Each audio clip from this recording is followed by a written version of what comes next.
Salut à tous, on se retrouve aujourd'hui pour parler du FC Barcelone en ce vendredi 28 juillet et on commence tout d'abord avec les joueurs dont les maillots sont les plus vendus dans les magasins officiels du Barça depuis que le maillot domicile extérieur ont été officiellement dévoilés. Il y a des noms de flocage qui ont souvent été vendus et le premier c'est Pedri les gars, Pedri est le maillot le plus vendu depuis l'annonce des deux nouveaux maillots domicile extérieur. Deuxième position c'est Gavi, troisième position De Jong, 4e Lewandowski et 5e position Araujo. Voilà les 5 joueurs qui vendent le plus de maillots avec leur flocage dans le dos. Donc voilà, bien sûr c'est des grosses rentrées d'argent. En plus les deux maillots sont très très beaux. Et une petite info, je l'ai dit hier, peut-être ceux qui n'ont pas vu l'épisode hier, le maillot extérieur blanc c'est actuellement le plus vendu en termes de maillot et l'extérieur depuis la création du club par rapport à un début de lancement de maillot. Donc voilà, il se vend très très bien le maillot extérieur pour cette saison. Tiens, ce maillot là, ce maillot porté bien évidemment par Ousmane Dembélé. À noter que le logo, peut-être pour ceux qui n'ont pas vu le logo, c'est un peu un logo vintage, c'est seulement sur le maillot extérieur ce logo vintage, parce que sur le maillot domicile, même troisième maillot qui sera dévoilé très prochainement, c'est bien évidemment le logo original. Donc voilà quelques photos des joueurs lors d'une séance photo qu'ils ont pu faire dernièrement. Quelques photos aussi de l'entraînement, parce que c'est bien de parler des maillots, tout ça, mais le plus important ça reste l'entraînement, les matchs, tout ça, les résultats.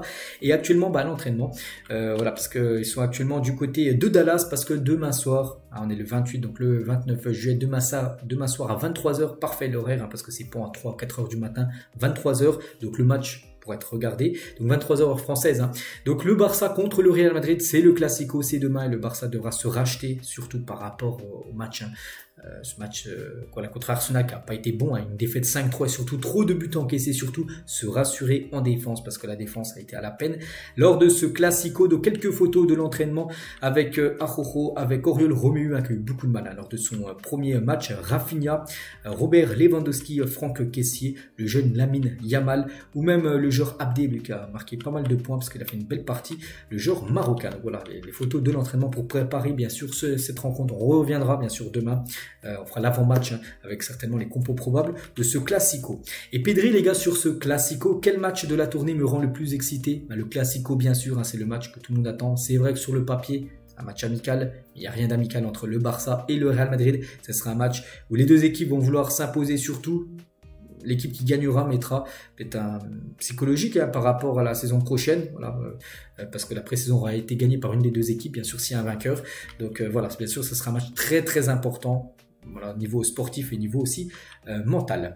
Donc voilà, bien sûr concernant Pedri. Et comment s'est passé le match d'hier, la défaite 5-3, il a dit je me sentais bien au début, un mauvais résultat, mais ce n'est que le début, c'est vrai. Vaut mieux perdre par exemple contre Arsenal en match amical que contre Arsenal par exemple, je sais pas, si le Barça les affronte en 8e de finale de Ligue des Champions. Donc voilà, vaut mieux perdre au tout début de saison. On va parler de Baldé plutôt, désolé. Donc la prolongation d'Alejandro Baldé sera officiellement annoncée après la fin de la tournée de pré-saison. Donc là il reste encore 2 matchs pour le Barça et après retour Barcelone pour préparer le trophée Gamper contre Tottenham, n'oubliez pas. Et l'annonce, retour de l'équipe à Barcelone officielle, bien sûr, ça sera la prolongation de Baldé. Ça c'est une bonne nouvelle. Lui, ça a été quasiment l'une des seules satisfactions lors du match contre l'équipe de Arsenal. Le Barça veut toujours Félix. C'est vrai qu'on a beaucoup parlé de Félix ces derniers jours et Fabrizio Romano le confirme. Donc s'il dit ça, c'est pas pour rien que le Barça toujours dans le dossier Félix. Il reste encore plus d'un mois.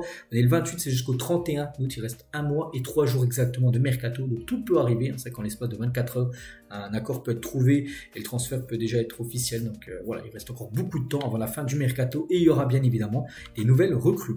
Il y aura aussi des départs, ça c'est sûr. Et Franck Kessié a rejeté la proposition de la Juventus Turin. Donc le joueur s'accroche au Barça et privilégie la première ligue au cas où une proposition arriverait. Il y a surtout l'équipe de Tottenham qui est intéressée par Franck Kessié. Donc affaire à suivre.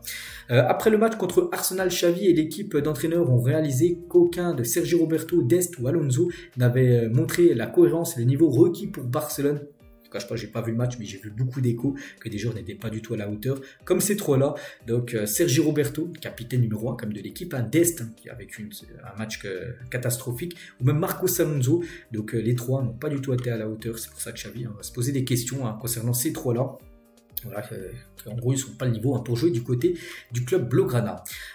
Concernant Clément Lenglet, qui est actuellement toujours à la pré-saison, mais il ne jouera pas de match.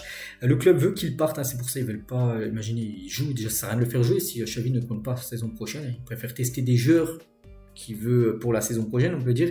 Donc là, et puis surtout, il ne faut pas le faire jouer. Imaginez, je sais pas, 10 minutes et il se blesse, son transfert tombe à l'eau. C'est pour ça qu'il ne jouera aucun match, Clément Lenglet. Et bien sûr, il sera certainement vendu, enfin c'est sûr, il sera vendu avant le 31 août prochain. Concernant Gundogan sur Instagram, heureux de faire mes débuts pour ce club, donc le Barça. Mais encore du travail devant nos supporters jusqu'au début de la nouvelle saison. Donc voilà, le premier mot qu'il a pu mettre sur ses réseaux depuis son premier match disputé. Il est devenu clair que Koundé débute en défenseur central cette saison. Sergi Roberto a recommencé à jouer en latéral, une anomalie que le staff technique espère résoudre en recrutant si Dest ne convainc pas, bien sûr, par rapport au poste de défenseur droit, parce que on va parler après des défenseurs droits, c'est qu'il va falloir trouver quelqu'un à un poste de défenseur droit, parce que ce soit Roberto ou Dest, gros souci, c'est que ça n'a pas du tout de niveau actuellement pour jouer du côté du club. Kimmich qui a été annoncé, enfin il était associé au Barça par rapport à une potentielle arrivée, c'était il y a à peu près un mois. Mon plus grand modèle, Xavi Hernandez de Barcelone, c'est que c'est un grand fan, il le dit, de Xavi. Donc ça a été compliqué là de le recruter. Après l'année prochaine, on verra. Pourquoi pas l'été prochain, essayer de se positionner sur le milieu. Kimmich. Le Barça a réactivé l'opération Fresneda, le défenseur de 18 ans de Valladolid, parce que le Barça cherche un défenseur droit. Donc lui, c'est une option. Après, il y a aussi Cancelo, mais bon, Cancelo sera beaucoup plus cher que Fresneda. Après, voilà, Cancelo, c'est totalement jouable. Et aussi Lo Celso est également une piste pour le milieu de terrain. N'oubliez pas que Xavi veut toujours un défenseur droit et un milieu de terrain pour la saison prochaine. Peut-être ces deux-là. Les entraîneurs voient Roberto et Alonso comme des alternatives viables au poste d'arrière latéral, mais les titulaires seront Baldé et Koundé pour l'instant. Baldé sera défenseur gauche et Koundé pour l'instant sera le défenseur droit de l'équipe. À part si bien sûr un défenseur droit arrive, mais bon, pour l'instant c'est vrai que ce sera ces deux-là. C'est vrai que Destin sera vendu, la position d'arrière droit devrait être renforcée. Xavi demande Cancelo, mais c'est difficile, pas de consensus pour Fresneda, donc on va parler un petit peu juste avant. On parlait de Gavi qui n'a pas joué lors du match contre Arsenal en raison de douleur au dos. Il sera disponible pour le Classico demain, après ce qui commencera titulaire ou remplaçant, ça je ne sais pas, mais il devrait bien être dans le groupe demain, le joueur Gavi, on devrait certainement le voir disputer des minutes.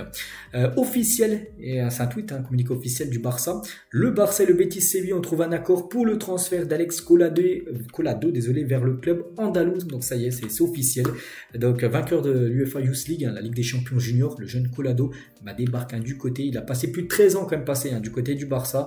L'ailier s'engagera avec les Andalous. Voilà, donc on lui souhaite bonne chance, Alex Collado. Donc le Barça garde un pourcentage à la vente et surtout ils peuvent le faire revenir pour moitié prix dans les années futures. Donc voilà, Collado nous souhaite bonne chance du côté du Betis Séville.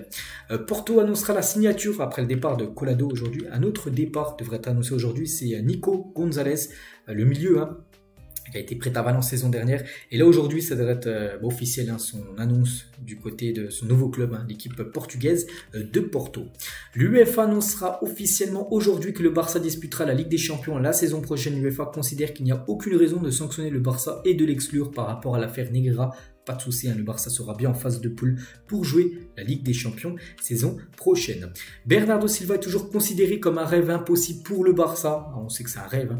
Après, ça reste très compliqué, à part si c'est un prêt. Mais bon, City ne veut pas le prêter, ils veulent le vendre cash pour récupérer l'argent et pour pouvoir trouver son remplaçant. Après, bien sûr, si le Barça, je pense que les finances auraient été dans le vert. Je pense que Silva serait déjà un joueur du côté du Barça, même déjà depuis l'été dernier. Il y a un an, Jules Koundé rejoignait le Barça, c'était le 28 juillet 2022, donc il y a un an jour pour jour. C'était son annonce officielle de son arrivée. Quel bilan on peut faire? Ça a été plutôt une belle année. Voilà, pour Jules Koundé après, il était venu quand même pour jouer défenseur central. Vous voyez pas qu'il a souvent joué, plus des matchs, il les a joués défenseur droit. En plus, il devra encore continuer défenseur droit saison prochaine s'il n'y a pas d'autres défenseur droit qui arrive au club. Donc voilà, ça a été une belle recrue bien sûr pour le club. Daddy Yankee, un artiste Spotify qui sponsorise le Barça avec les joueurs. C'était une petite photo qu'ils ont pu faire lors du dernier match de l'équipe.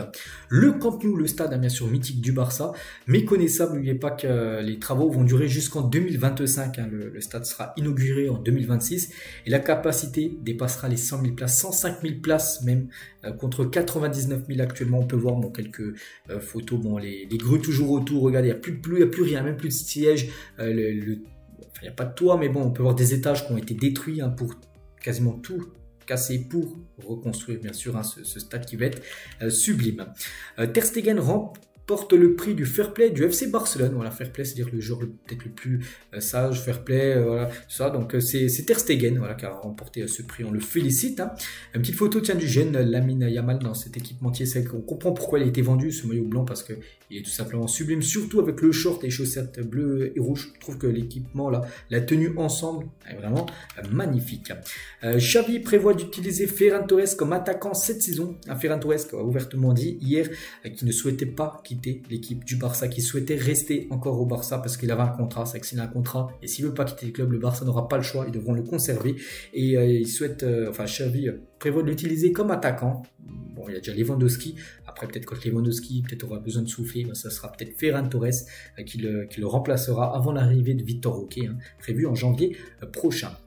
Et Xavi veut plus de signatures pour renforcer l'équipe, pour concourir en Europe. C'est vrai qu'on sait que le Barça n'a pas fini son mercato, il y a encore besoin de quelques recrues. Tout d'abord défenseur droit, ça je le répète depuis quasiment plusieurs mois, et aussi un autre milieu et peut-être aussi un autre joueur offensif, hein, pour ramener de la concurrence.